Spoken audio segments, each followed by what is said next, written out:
Very great pleasure to have Dennis with us.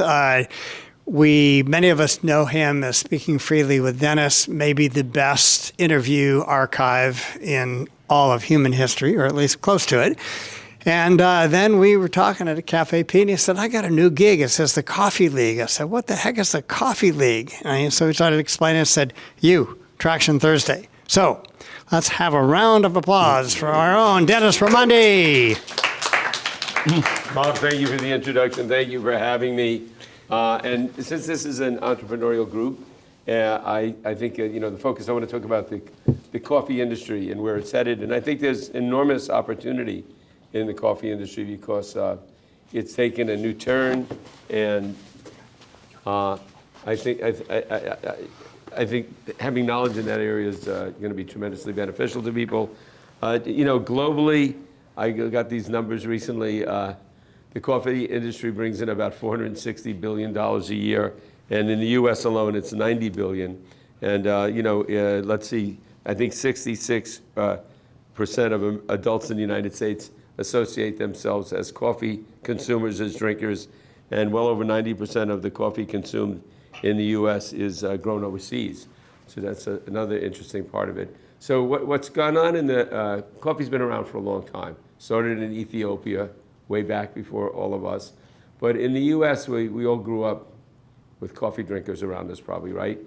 I was a young kid in the 50s, and they would drink their Maxwell House. It was advertised. Everybody would have their cup of coffee in the morning. And so the industry continued.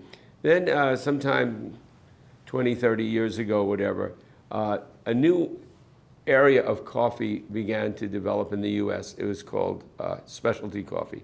The person that really brought it in was the guy who founded Peet's Coffee. What's his full name, Bob? Remember?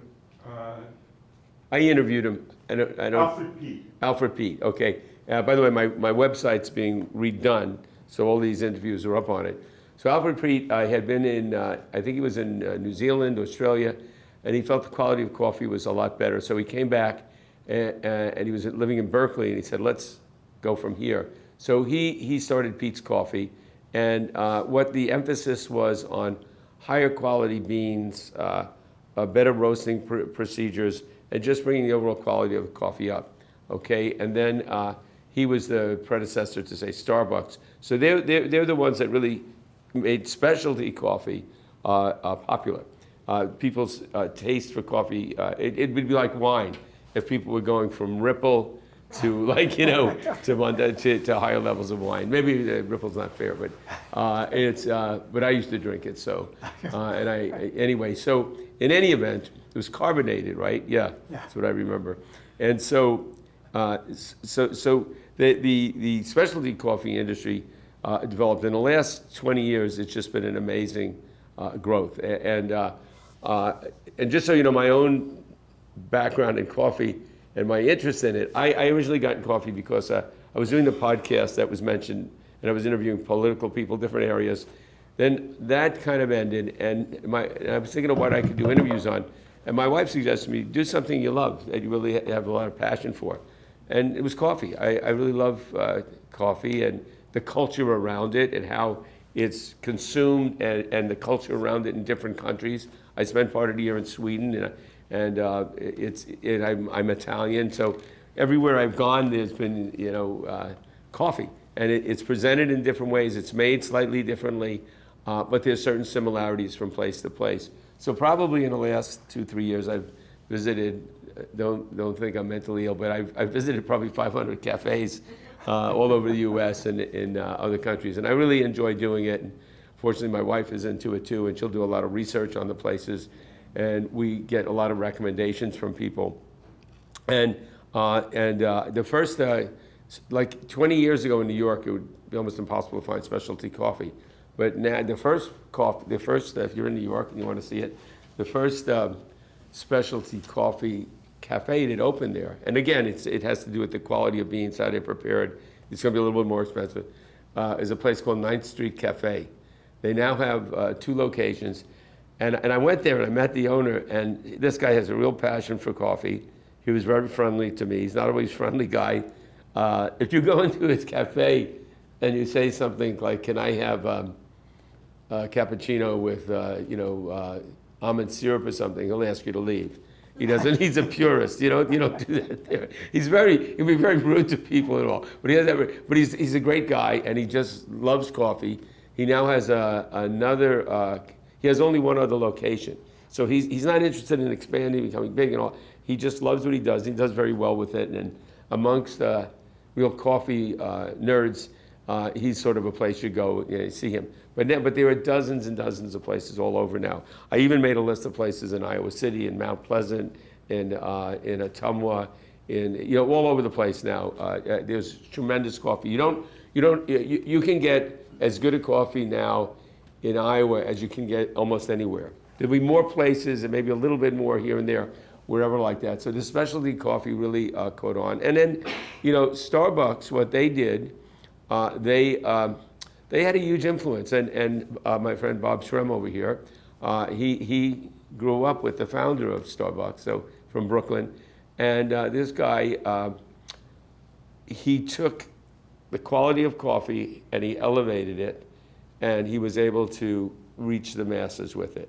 And so what happens is a lot of people in specialty coffee will have their first experience at Peet's or Starbucks, which is readily available everywhere pretty much now. And then they'll go on to even more specialized coffee. But virtually everybody who is at the highest end of what we call specialty coffee, at this stage, almost everyone has started out at Peet's or Starbucks.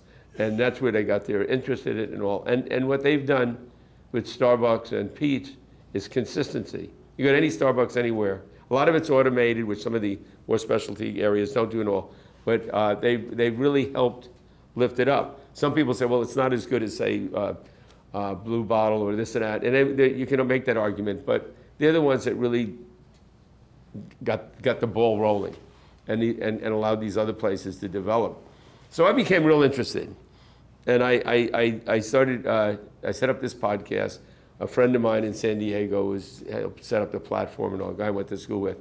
And I got, it was not as hard. Like I've interviewed Obama, I've interviewed Romney, those people are really tough to get. But I'm basically, more than anything else, I'm a salesman. So I'll go there and push my whatever I'm doing. At coffee, it's not quite as hard because there's not a million people looking to interview them. I interview like the CEO of Joe's Coffee, of Stumptown. Some of those guys are busy, but they're attainable and they're happy to do it. So as I was doing my research on coffee and all, and like I said, my wife is from Sweden, so I spent part of the year there.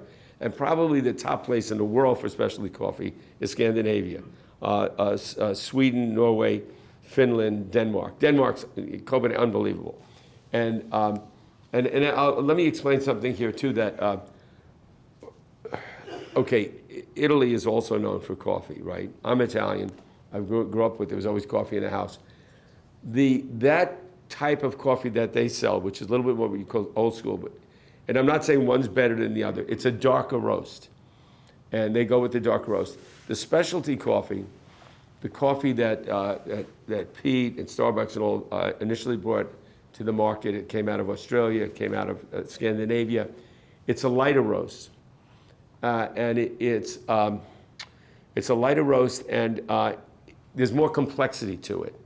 And there's different tastes available, and so I can go on and on like that, but I won't bore you with that. But and the other thing to know is that in any coffee you buy, it's either going to be an Arabica bean or a Robusta bean. And all good coffee, whether it's dark roast or light roast, is going to be Arabica. So if you see that's all, like even Starbucks, that's all they use. Any specialty places, that's all they use. And most of the beans are coming from certain places in South America, Central America, Africa, Kenya, places like that. There has to be a certain altitude, and there has to be a certain level of rain that comes a year. U.S. really isn't the only place in the U.S. where you can really potentially grow decent coffee beans is in Hawaii. And even there, it's not done so much. Most of our stuff is coming South Central America, Africa, Vietnam. There's a Vietnamese guy that's in Sweden who's a real coffee genius, and I'm in regular contact with him. So anyway, so I started doing the research. So a name that kept coming up to me was a guy named Tim Windebo. And he's Norwegian, lives in Oslo. And anybody that's like really like obsessed with coffee, which I'm not sure that's a healthy thing to be, but I am a little bit. So, knows about him. And he puts out a brand, Tim Windebo. You can get it in St. Louis, I think. And so and he owns farms in South America, but he spends most of his time in Oslo. So I wanted to get an interview with him, and so I called, and I got him on the phone. He says, "No, I don't do interviews," and that was it. He goes, "I don't want to waste my time," and all. So okay, what are you gonna do? So So a few months later, I'm in Gothenburg, Sweden, and he has a cafe in Oslo. So I'm about 3 hours away. So I went. I figured I'll go there when I experience. So I came in, and I got there on a good day, and so he was in the back. And I was talking to the barista and all, and so he comes out, and we started chatting, and I think he appreciated how interested I was, and I didn't come in like some expert that knew a lot. I mean, here, tell me, teach me. I want to learn as much as I can. So he was he's like the coffee guru, and so he was very helpful, and I got an interview with him, which was probably the only one he's ever done, and I know with salesmanship, I went there, it was so, but really, and one of the things he explained to me is he said, there's many, many steps to the coffee before it gets in your cup. And at any one of those steps, something can go wrong. And if it goes wrong, the coffee's not going to be good. His standards are pretty high. So that's why he says, it starts with where you grow the beans. And how the beans are. And he says, if the beans aren't good, and then a big thing is how they're roasted. That's a whole art, a whole science. And you can't just automate this stuff. They're making machines now. You got to get somebody really, according to him. And so, and then it's got to be shipped. It's got a storage life, and then the barista can absolutely destroy it if they don't do it right. Apparently, he's really rough on his barista. It's like to get it to be a barista with him, you have to really be quite well. He trains them. So and then if it comes out, it's right. If it doesn't, it's to him, you might as well drink turpentine. So it's like I don't have that level, that standard myself, but it was great to talk to him. And then subsequent to that, I met there's a woman, Joni Alm, A-L-M. She was in Stockholm. She's also and in a way I also networked. I met a lot of these people in New York and San Francisco, all over the world now. They have conferences, coffee conferences, and at these conferences they have barista competitions. And these things are taken very seriously. And these people are really good. And one of the things they have them do, aside from making coffee, they have them taste a wide variety of coffees, just black coffee. They kind of swish it around in their mouth, and they'll tell you what country they're from and stuff. What bean, and they're pretty amazing. I'm not particularly skilled in that. I don't compete or anything, but I've watched a lot of the competitions, and you meet the people that take this thing very seriously. And there's a guy in South Africa, David Dundee or whatever, I think his name is. I interviewed him. I didn't meet him. I did meet him. I met him at one of the conferences I think it was in San Francisco. And he completely elevated the whole coffee industry in South Africa because he started producing high level and people were attracted to that over years. But anyway, so they have these, and if you're ever in New York or some Chicago, wherever, and they have, and I put this stuff on my website, and they have these competitions, absolutely worth going to, because you see, well, first of all, there's the equipment. There's a lot of different ways to make coffee. There's there's the baristas. That's a whole group of personalities that are really interesting. And then there's the roasters. And then there's the guys who promote the industry, or the journalists like myself or whatever. And and I've noticed that the roasters and the baristas are very different. The barista is somebody that likes people, that likes to interact with people, that has a personality. Plus, they have to be very consistent in what they're doing and how to do it. It seems simple, but you can screw it up, as Tim always reminds people. And the roasters, they're often people that don't like to be around people. They're like artists. There's a science to it. You're roasting it. But if you don't roast the bean right, there's nothing a barista can do to make it better. So the beans got, and then there's a lot of discussion or arguments amongst in some of these places between the baristas and the roasters because you're giving me crap beans. Like, well, I can't do anything with this, and so there has to be a consistency, and it's fascinating. And there's a guy from Greece originally. Oh, no, he's from Macedonia, which is near Greece, in Sweden, that I've had a lot of interaction with. Who's a roaster, and I've gone in and watched him roast. I wouldn't be a good roaster. I don't have the patience. My personality is more like a barista. Not that, and I know how to do these things, but I'm not particularly skilled. I've never done a lot of it or whatever, So, but I usually recognize somebody. It's like somebody's a good trumpet player. I don't play the trumpet, but I can tell if the guy's good or not.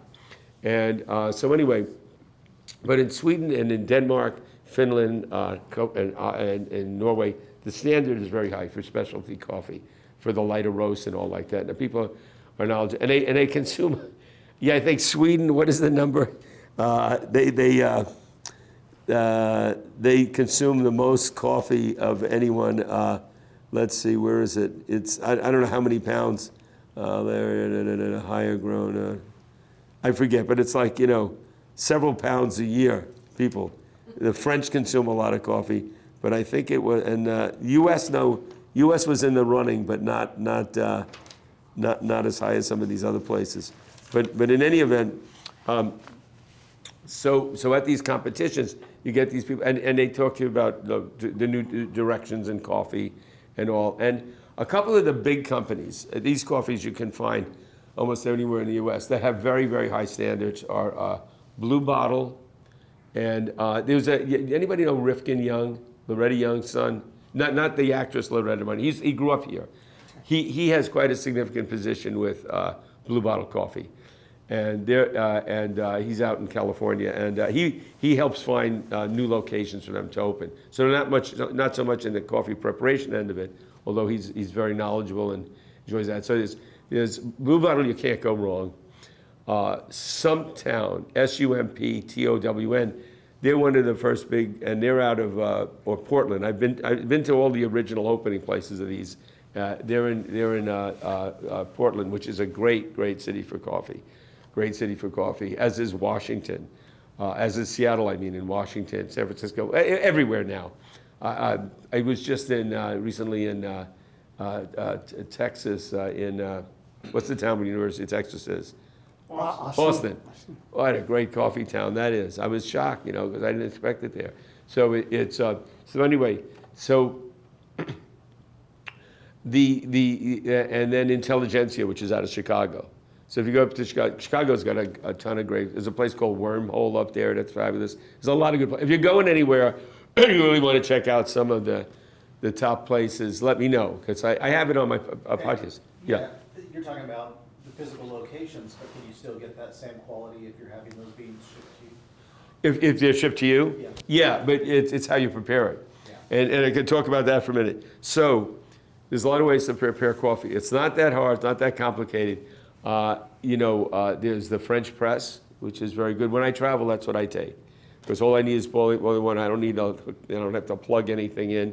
A guy, and again, I figured his name, I interviewed him, he developed something called the AeroPress, which is plastic. You push the bean. It works in the same principle as an espresso machine, but it's all hand done, and you can travel around with it, and you can buy it for about $60.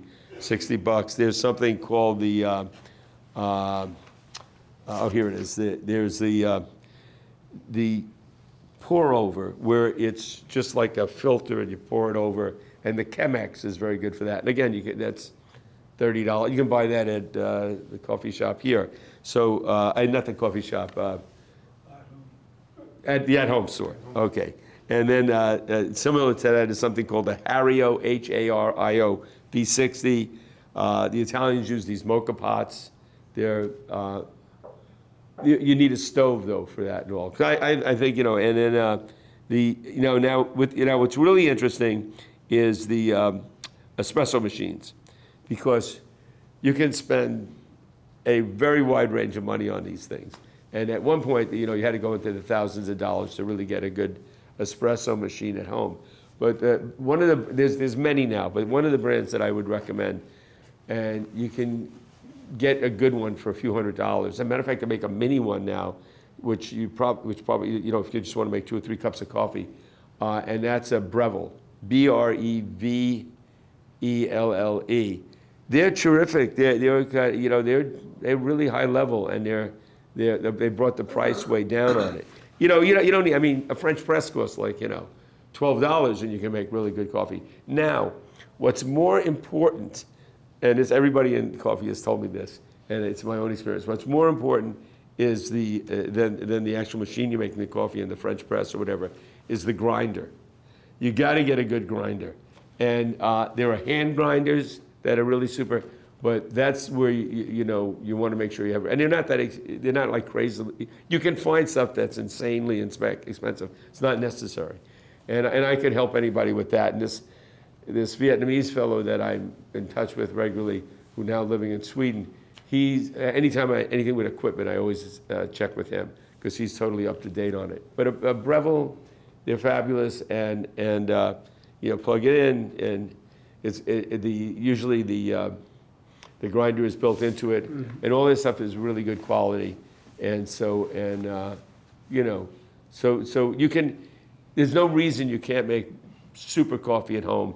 And all of these coffees, and whatever beans, I could tell you all kinds of beans. There's a place in Ottumwa now, the Hub. They're terrific. They have great coffee beans. And Paradiso has very good coffee beans. They're darker roast. So you can pick what roast you want. You can go to Iowa City, you can get Intelligentsia, you can get La Colombe. There's a place called Day Drink. So I can fill you in on all this.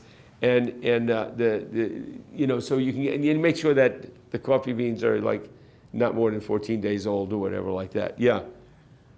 Dennis, can you, I was thinking that for a second about, when you use a French press, there's this controversy of, for your health, you still need to pour it. So because the granules, something, you still want to put it through a filter, like a paper filter. No.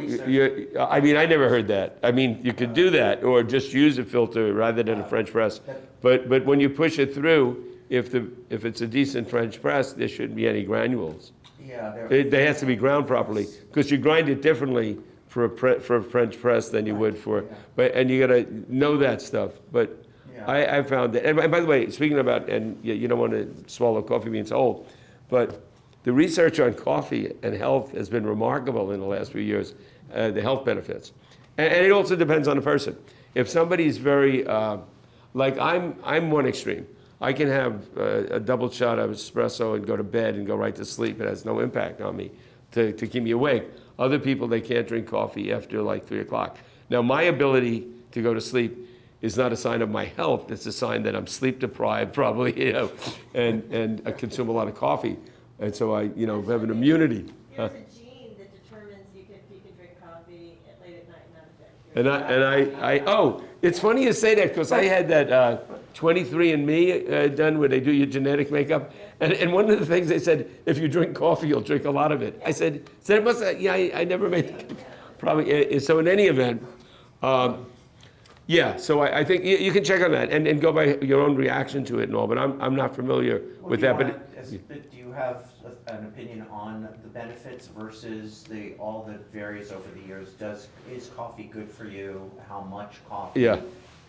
You can get, I think it's a couple of things. I think, number one, I think it's different for different people. Yeah. If you look at like Indian medicine, if somebody's very vata, where maybe coffee makes them some people don't like coffee, it makes them jittery. Other people, more coffee, it makes them feel, so I think you got to go by that. If you start consuming like more than 4 or 5 cups a day, you got to start thinking about, maybe I'm drinking too much, but it depends. And check with your doctor, see how it's affecting your blood pressure, your heart rate, and all that. Yeah. I read an article in Lancet quite a number of years ago that said up to 2 cups of coffee, 40% reduction in diabetes risk. Yeah. I said good. Also for heart health and all. Again, I think it's individualized. I do not want to say anything too specific about whether you should have it or not, but Yeah, or you should take it intravenously if need be, or whatever. You know, so I think you have to go by. But I do know people. They don't drink coffee like after 4 o'clock because it keeps them awake at night. That's not my experience, but there's a lot of people like that. So I think it's very individualized. I have a quick question. What's that? I have a quick Oh, question please, about yeah. how your taste buds have changed over the years. And from the early days in Italy where you're drinking the dark roast to now, what kinds of things are you noticing about your favorite qualities of Okay, coffee? that's a great question. So I think I started drinking coffee when I was probably 14 or 15. And I liked it pretty much from the get-go. And I was drinking, sometimes instant coffee, whatever. But if it was like my grandmother made or whatever, it was a dark roast and it was an espresso or whatever, I still enjoy that very much. But as I started later in life getting into some of the lighter roasts and all, I do notice the complexities. I actually right now prefer the lighter roasts, but that's me. You know, it's no one's not better than the other, and the tasting it. There's a lot of people that are real deeply into coffee that'll only drink coffee black. They won't drink it with anything in it. I do both, but I use oat milk now more than, and that's another thing. If you use any milk or anything, make sure it's very high quality. And one of the reasons I do that, and I also usually eat something when I have coffee, is because the acidity affects my stomach more than, say, other people. So you have to balance all those things. And by the way, in Sweden and also through Scandinavia, there's a word, you've probably seen it, F-I-K-A, fika. So when they go to have a coffee, they often say, let's go fika. Even the kids say that, like teenagers. And then their idea there in Sweden, Norway, Denmark, when they get a coffee, they go and they get a cinnamon, they get something to eat with it. They're going to take at least a half hour, 45 minutes to have that coffee. They don't do this hit and run with a to-go and they're drinking it in their cars. They go. I mean, some of that happens, but they take this. It's a ritual, and that's why I want to get into a little bit about coffee culture. I mean, that's one of the things that fascinated me in different countries about how seriously. I mean, in Italy, you go into. I went into this one place that's very famous in Rome, and I don't know these guys. They don't show you them making the coffee. They have like a barrier because. Do they do something different? I don't know. I think it's a bit hype, but they take it very seriously. And then when the Italians have their espresso, which they usually have, they don't do a lot of. They'll do the cappuccino. Oh, and they'll only do cappuccino in the morning. If you go to Italy, they're not going to want to. They'll think they're going to think this guy's something wrong with him if you get a cappuccino in the afternoon. Not so much in Northern Europe, but they're like that. So it's like, they're really, and so it's a very serious part of the day. They're not going to miss their coffee. That's it. And then same in like Scandinavia, like they'll go fika and they'll sit and they'll talk and it brings people together. And, so there's apparently, I'm less familiar, but like in Senegal, in Ethiopia and all, also a lot of ritual around coffee consumption and all that. So, and when I think of it, it's a break in the day. It's what, so, all right, I heard this story from a few people, and I guess it was published somewhere. There was a woman at the Chicago airport who was a barista. She worked serving coffee. I don't know what brand of coffee, whatever, but she was a serious barista. And somebody went up to her, I guess it was a journalist, and he says, I've come through this airport all the time. Every time I come here, you're smiling, you're laughing. I never met somebody so happy in my life. What makes you so happy? She goes, you got to understand, I give people, when I serve them coffee, I give them the happiest moments of their day. Like that, because so many people, they come there, no matter what they're doing, my wife just left me, I lost my job, whatever, like that. But I come there, I'm having this coffee, F it all, man. I'm like, I'm good. So I think there's a lot to be said about it. I mean, I know myself, I really look forward to it. It's like, and I personally I can consume a lot of coffee in a day. I usually hold it to 2 cups a day, one in the morning and one around 3 or 4 o'clock in the afternoon. I've also been at 5 or 6 a day very easily. But I think for me, everybody's different. I keep it, yes. Can I ask you some business? Yeah, Yeah, sure. here, let's use. Anything, the mic yeah. here, John. So are you planning, is this a business for you, or is this just going to be All like right, so a? this is a great question. So let me just put it in some context. Coffee, there's a lot of opportunity in coffee. Yeah. There's a lot of profit margin in coffee. Yeah. If a cafe is run well, it's not like, hey, we're getting the coffee for $13 and we got to sell it for, $13.50. There's usually pretty big markups and all like that. So for me, I'm actually thinking, I don't announce this or of creating a brand. Good. and roasting. And I got a young guy here, I'll tell you who he is, that I think is really taken to this like a fish to water, really, and has a passion for it. And that's, anybody know Tucker Shepard? Oh, yeah. He grew up in Atoma. He's the greatest guy. He's 24, 25. And so we've been talking, and he's training as a roaster now. And he has the right personality for being a barista too. But, and I own 2 URLs. One is thecoffeeleague.com. And then I didn't think I was ever going to be able to get it, but I finally got it. I got the Coffee Cult.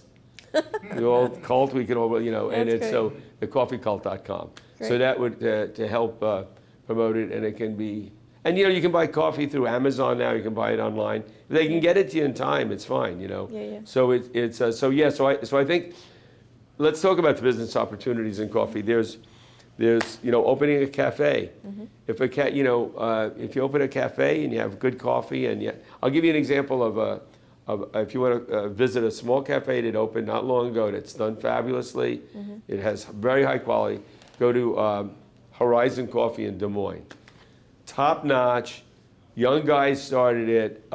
They have a few pastries and all. They're not in the food business. It's coffee. As you open a place like that, you get people becoming more serious about coffee and the quality of that coffee.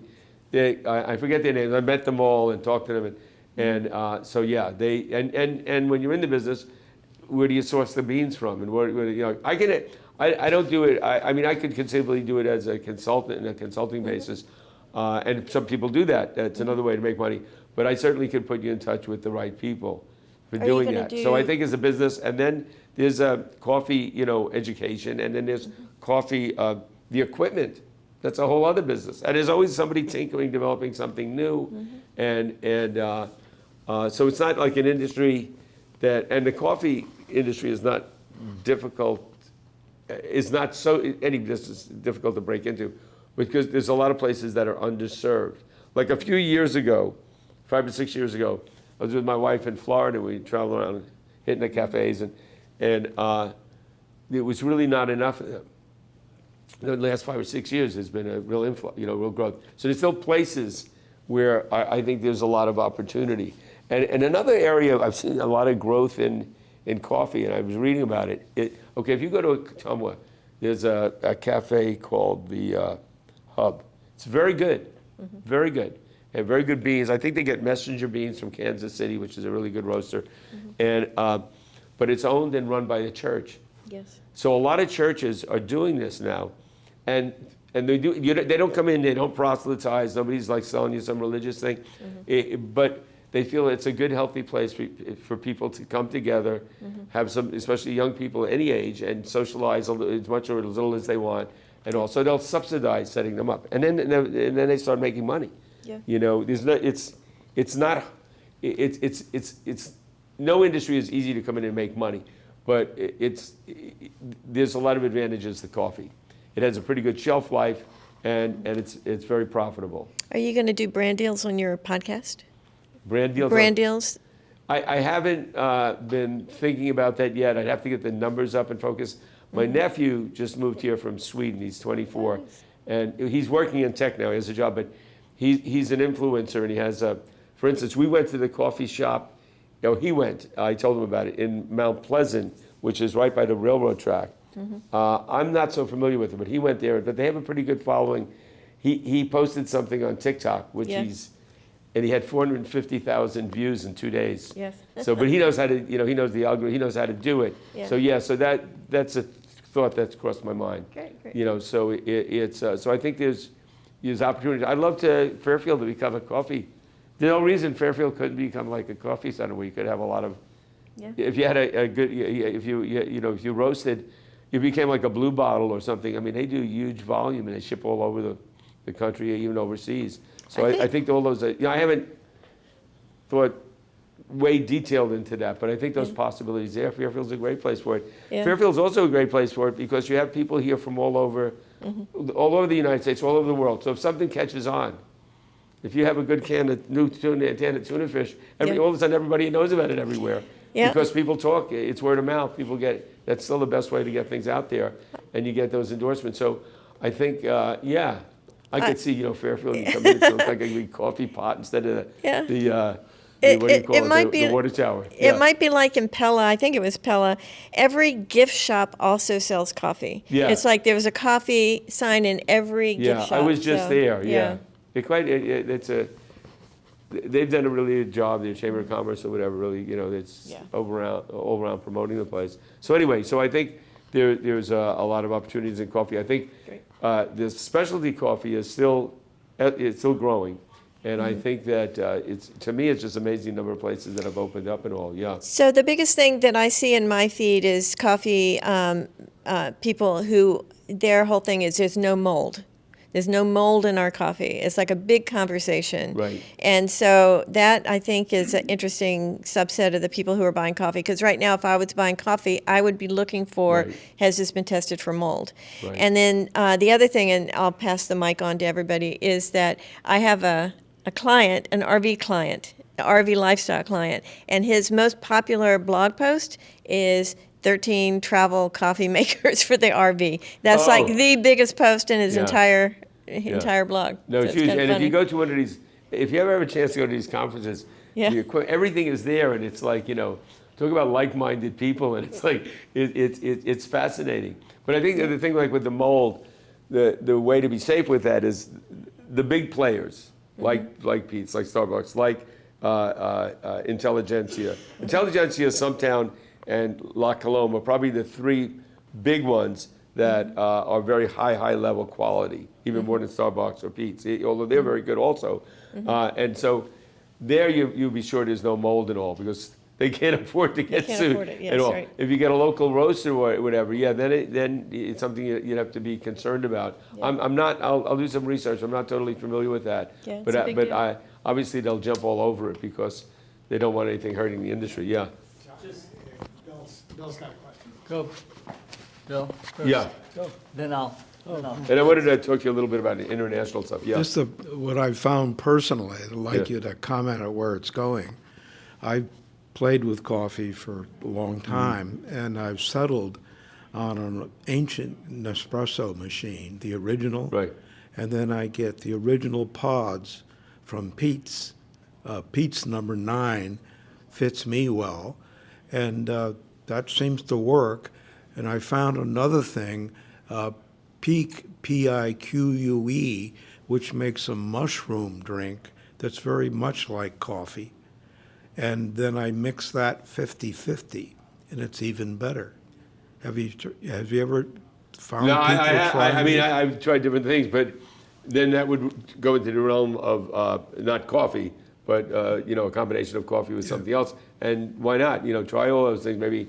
And What about the capsules? the capsules are controversial because one thing, they create a lot of plastic everywhere, and so there's been a movement away from that. And also, you could argue, and it's a question of taste, that you could never get the same quality through a capsule of taste that you can through a machine. But again, it's an individualized thing. If you have something and you like it and it's the best to you, I don't care, what the experts say. You're going to go with what you like. So I think if somebody likes to drink instant coffee and say, I've tried everything else, I like instant, go with it. It's like, who am I to say what's the best thing for you? So it's But I think, those are all issues to take into consideration, and they'll always be coming up with new stuff and whatnot. As a matter of fact, there is a high-level instant coffee, and it's made in, I think it was in Missouri somewhere, small town, and they, Joe's Coffee out in New York also sells it, but they get it, the people that manufacture it, I think, are in Missouri, and it looks like almost a tea bag, and so they've done all kinds of, so you can make pretty high-quality coffee pretty quickly. Yeah. You once mentioned that a lot of the top baristas now, all over the world, are getting into, when they make it for themselves, they use a pour-over method. Could you explain why? Could you drill? Because I use pour-over. Yeah, no. I'm sort of curious I about think there's that. a couple of reasons for that. One is it's relative. You can get a Chemex for what, $35. It's relatively inexpensive, and also I think when you do a pour-over, you have more control. You're controlling everything, the speed of the pour, the level of the pour, the amount of the pour. So, but I have, and I like doing a pour over myself. I do a little bit of everything. It depends. I do French press a lot when I'm traveling, but yeah, the pour over. A lot of the baristas at home at their homes are using a pour over. And also they really need to spend a couple of $1,000s on a machine. When they're doing that all day anyway. But that's a very good point, because I'd say maybe even most of these guys, that's what they do, is pour over at home. And it takes longer at a coffee shop to get pour over. You have to sit there and wait. Yeah, you got to be patient with it, and you have complete control. You have complete control. Yeah. I'm interested in trying to lower the acidity, and so what should I be looking for? A different roast, a different technique for brewing? What should I think about? Arabica is going to be less acidic than so the better bean is going to be less acidic. And then there are, you can, and I don't know the process, but there are beans that you could probably get that are very low acidic. And you just ask me, I'll research it, or could Google it and all. There's stuff available for everyone's taste. Because I generally, I don't drink black coffee as much for that reason. I'll counter it. I'll usually oat milk or something like that. And then there's other people that they'll only drink it black, but I'm not one of those people. So I don't respond well to things that are overly acidic. So. About iced coffee. Is that a crime? No, not at all. As a matter of fact, in Tim Windabo's cafe, one of the things he has is he gave me an iced coffee. Yeah, no, so no, it's just water, no, it's there's no reason to think, it's up to you too. Like some people get out of their minds about it. You got to drink it this way. No, you don't.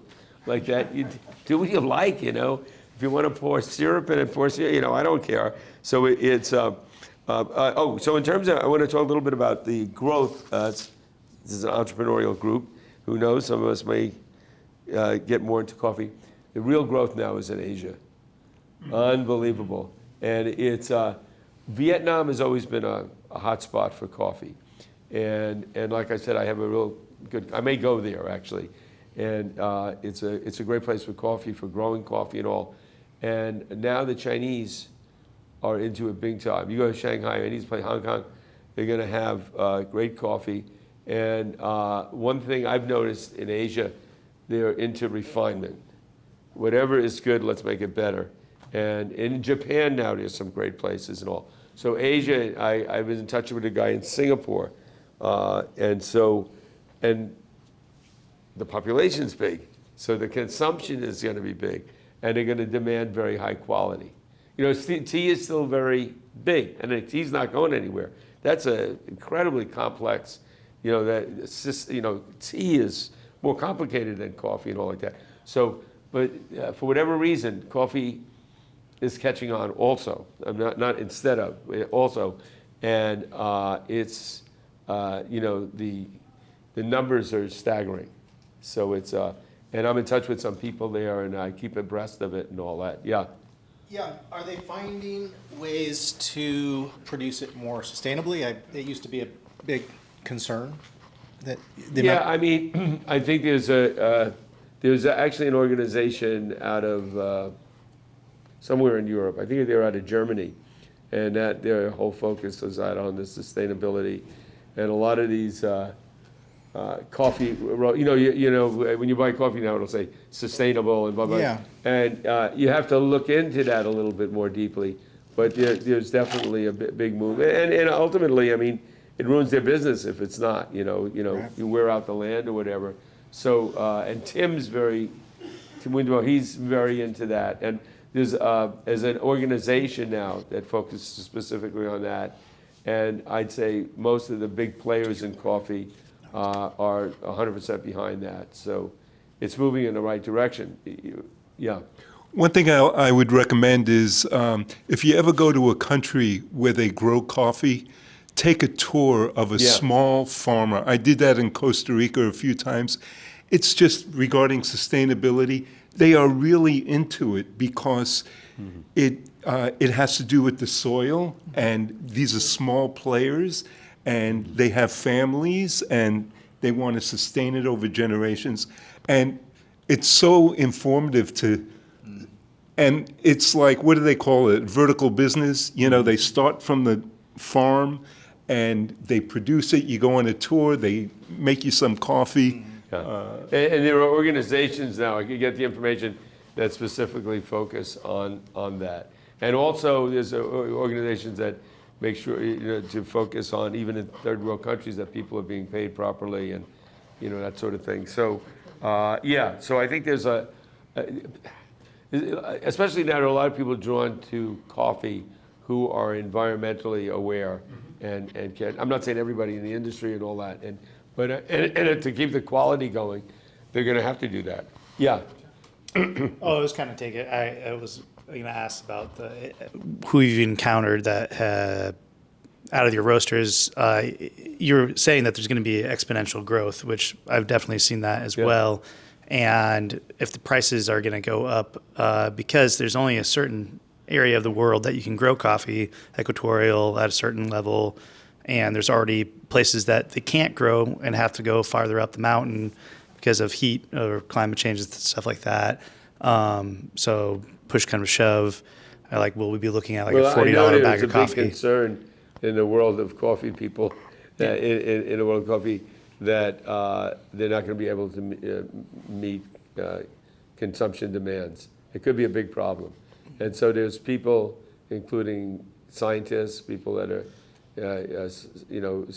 deal with the environment, the land, that are concerned with that. They're looking for new places in the world where coffee can be grown, but it's limited. It just can't be just grown anywhere, and they want to do it correctly.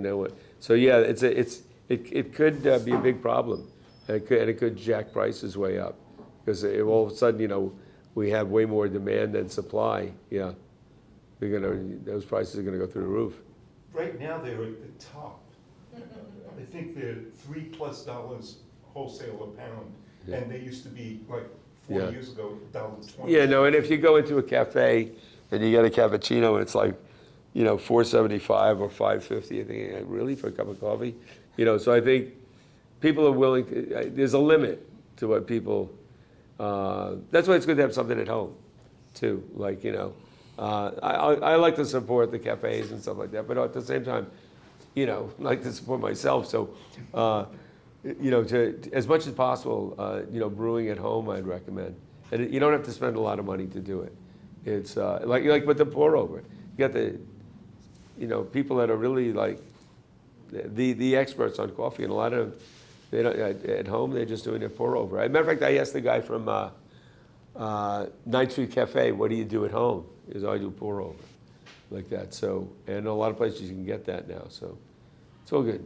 Again, it's good. And then and if you do want to use milk or whatever, you just get a machine, to steam the milk, and that's a whole art. And they're a competition. Oh, the people, how they pour, that's a whole art in itself. And in the competitions, they always have that. And people, it's just amazing, you know, what people can do and all that. So it's, but yeah, Butter coffee is extremely good. butter. Butter coffee, yeah. Oh, I haven't had it. Oh, Is this yeah. like bulletproof Yeah, coffee? it's like. Oh, okay. I'm, yeah. You just put butter and you froth it up like whipped Yes. cream. It's very good. Yeah, I mean, people, but, you know, and again, it's whatever works for you. It's, good. And the people that stay away from are the people that tell you, this is the only way to drink coffee, and this is the only coffee to drink. It's not true, yeah. Well, thank you, thank you. Okay, so I think we've come to the top of the hour. Let me, Dennis, thank just- you. Any final comments? yeah, final comments. I Dr. want to mention a few places in nearby that if you're ever in these places, these are a couple places I'd recommend. It is more than these, but in St. Louis, I really love Sump Coffee, SUMP, and Cafe Crema, also top notch. Kansas City, you have Messenger Coffee, and it's a place called PT, Paul Tom Cafe. I mentioned Horizon Line in Des Moines. In Iowa City, there's more than the ones I'm mentioning again, but Fix Coffee is outstanding, and so is Day Drink. And in Chicago, La Colombe Intelligentsia, which is based there, Dark Matter, The Wormhole, there's tons of them. But ask me, I have all that, and I have this book, The Coffee Lover's Bible. What's your website? My website is thecoffeeleague.com, but it's under construction now. So I'm trying to get it done today, so it's just, but I have some really good interviews on there.